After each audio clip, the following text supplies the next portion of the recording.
Welcome back to another video, guys. Today we are going to be removing a second gen Dodge Ram bumper. Pretty simple and easy to do, guys. We're going to go ahead and show you how to do that. This truck has been hit with a deer, and you can see the bumper's bent and pretty dinged up. So I got a replacement that I freshly painted. Chrome is all good on it, so we're going to go ahead and replace it. Now, the best way to replace these bumpers or to remove this bumper is you have your mounting brackets up top. So this is going to be a bolt that runs through the bumper, through the bracket. As you can see, the bracket is kind of hard to get a better angle. Here's your bracket right here, and then down here at the bottom you have 2 bolts, and then you have one more. It's hard to see right here. I'll get underneath the truck here in a minute to show you. So you have 3 bolts on the bottom bracket, 1 bolt here. Obviously the same thing applies on this side, and then on your edges, on the edge of the bumper, if you come through here, you have another bracket. This will focus, attaches to the frame there, and then right here as well. These are 18 millimeter for these bolts. Same thing goes for down here. For the top ones are 18. These bottom ones are 18 as well. There's going to be, for the nuts are 18. For these are going to be 14s for the bolts. Most of the time, if these are rusted real bad, they'll just strip. And then as you can see, you got your 2, and then you have one further back, and the nut will be on the other side of that, and then you remove that, and the bracket will come with the bumper. The best way to remove these, though, is go ahead and loosen up this end. Loosen up this bolt here. Get that loosened up. Same thing goes for that side. Go ahead and loosen up your top bolts right here. And then down here, right here next to the bracket, you've got another bolt. If you remove this from the bracket, then you got one down here. Right there, you have that one. Like I said, remove the edge ones, remove these, and this bumper will come off, and then you can work around.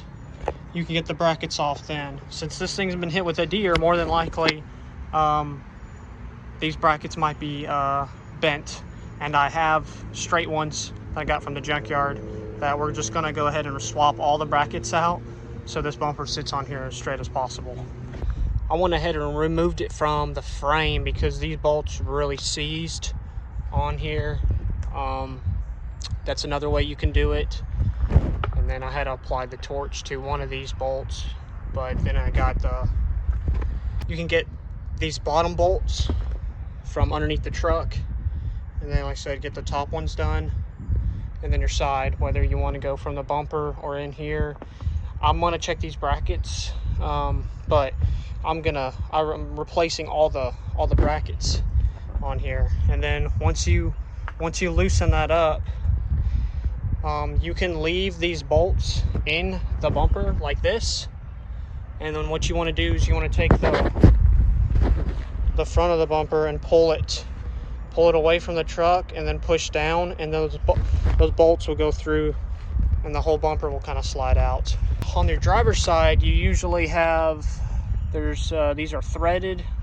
You got thread points on this bracket, and your horn is actually bolted to this. You can just loosen up the whole bracket and let it hang out of your way, and then that way you don't damage your wires to your horn.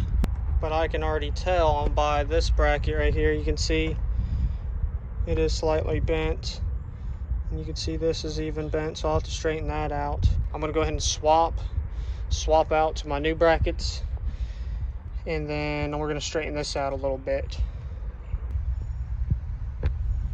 Alright guys, I went ahead and got my new brackets put on.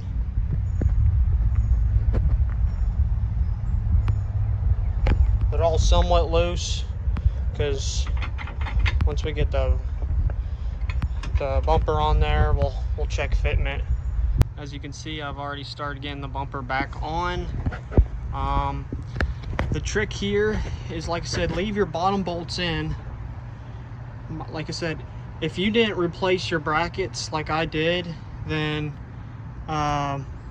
you don't really need to do what I'm doing next, but I did. But say you have your factory brackets already in there, or say you have your original brackets in there already and you're not messing with them, you're just putting your bumper cover on, then you can leave the bottom bolts in right here. And then what you want to do is you want to, if you're by yourself, swing the bottom part of the bumper inward, leave the top out, so you're kind of going in an angle, and you're going to pretty much go in and hook, run those bolts through, and then once it's up, both of those bolts are in all the way, push up on the bumper and then pull the top over, and then you can just keep your 2 bolts above you or in your hand, and you can slide them through the bracket and the bumper will stay on. Then you can start your nuts, and then you have your brackets on both sides, and you can start those as well, and then you can start tightening up everything. Now if you are replacing those brackets, I found zip ties. You can take zip ties and wrap them up around radiator support, so you can get this level and you can pick it up as you're tightening things down.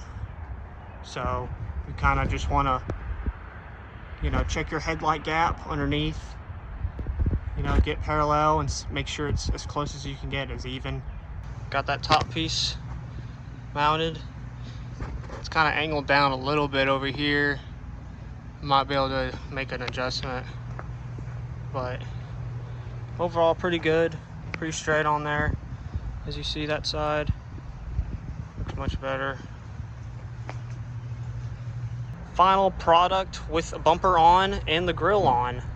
I made a video real quick about installing that, and look at that. Looks good. Pretty clean. So, hope you guys enjoyed this video, and I'll see you next time.